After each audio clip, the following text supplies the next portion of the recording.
الحمدللہ وکفی وسلام علی عبادہ الذین اصطفی۔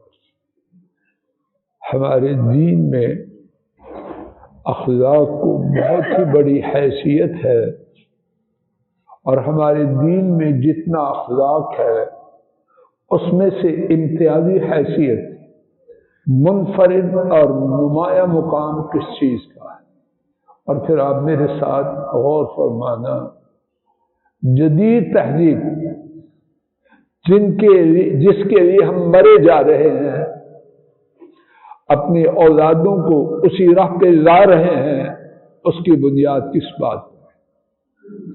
ایک مختصر سی حدیث سماعت فرمائیے، پھر اس کی روشنی میں اپنے اسلام کی سب سے اخلاق کی بنیاد اور جدید تہذیب کا موازنہ فرمائیے۔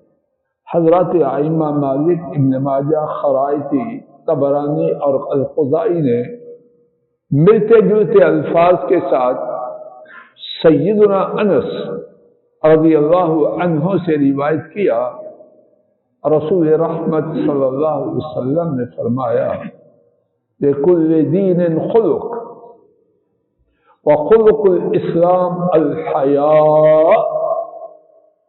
ہر دین میں اخلاق ہے، یعنی اخلاق کی بنیاد ہے، یا اخلاق کا معیار، اخلاق کا مینار ہے۔ اسلام کا اخلاق حیا ہے۔ اسلامی شریعت کو دیکھیے، قدم قدم پہ حیا۔ ازدواجی زندگی اللہ پاک کی طرف سے بہت کچھ جائز ہونے کے باوجود کس طرح چھپا کے رکھی؟ مردوں عورتوں کی دوری، مصافحہ کی حرمت، خلوت کی حرمت، اختلاط کی حرمت، دیکھنے کی حرمت، سفر کی بغیر محرم کی حرمت، قدم قدم پہ حیا حیا حیا۔ اللہ پاک جانتے ہیں یا نہیں جانتے؟ اللہ پاک حکمت والے ہیں یا کچھ بھی نہیں ان کے پاس؟ اور یہ اللہ پاک مہربان خیرخواہ ہیں یا دشمن ہیں؟ اور یہ جدید تہذیب والے لاکھوں بٹورتے ہیں، جیبیں توڑتے ہیں، اور اس کے ساتھ ایمان کو جڑ سے اکھاڑ۔ بڑا شوق ہے انگریزی کا، اس کی ابتدائی کتاب کہاں سے شروع ہوتی ہے؟ ایک لڑکی ایک لڑکا، گرل اینڈ بوائے، قدم قدم پہ یہی ہے، یہ کچھ اور۔ ساحل سمندر پہ گئے، اسکول میں گئے، پلے گراؤنڈ میں گئے، دیکھ لیجئے کس طرح حیا کو برباد کر رہے ہیں۔ اور یہ چلتے چلتے کہاں تک پہنچتی؟ اسکولوں میں ابتدا سے انتہا تک۔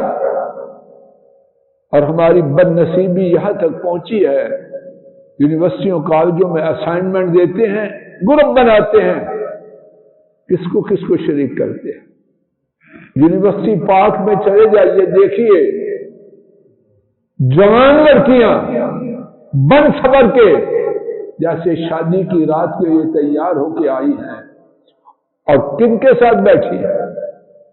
کنٹین، اس میں سیٹنگ ارینجمنٹ کیا ہے؟ کون کس کے ساتھ بیٹھتا ہے؟ حیا ہے یا حیا کا جنازہ نکال دیں؟ اور پھر اداروں میں ایک لڑکا ایک لڑکی پوری جوانی میں، اور کب؟ دن کے اجالوں میں بھی، رات کے اندھیروں میں۔ اور پھر میٹنگوں کے نام سے جو کمرے بند کر کے بات چیت کرتے ہیں، اس میں کیا ہے؟ اللہ کے لیے اپنی جانوں پہ رحم کریں، اپنی اولادوں پہ رحم کریں، بیٹیوں پہ رحم کریں، بیٹوں پہ رحم کریں۔ ہم تباہی کی طرف جا نہیں رہے، جا چکے ہیں، جا نہیں چکے، غرق ہو چکے ہیں۔ ہوش کروں میں اور آپ، ہوش کے ناخندے ہیں۔ رونے سے، ماتم کرنے سے کچھ نہ بنے گا، کچھ کرنا ہوگا۔ اپنی اولادوں کو، اپنی بیٹیوں کو، اپنی نسلوں کو اس گندگی کے